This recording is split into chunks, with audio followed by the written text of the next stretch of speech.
Hi guys, welcome to Food Fantasy World. Today we are making how to clean squid. First remove head gently.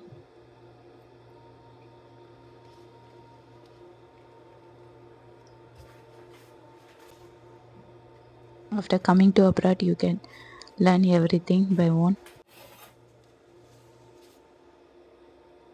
Now remove the transparent bone.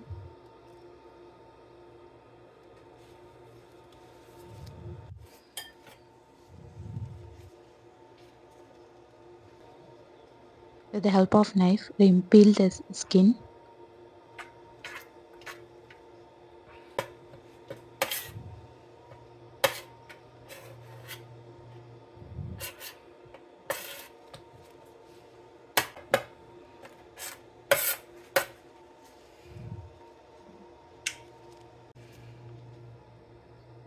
Now cut thin slices.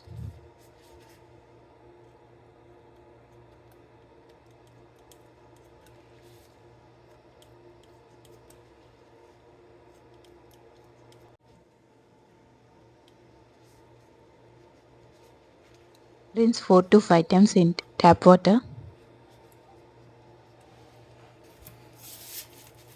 Now add salt, turmeric half tablespoon. Rinse 5 to 6 times. Now it's ready to cook.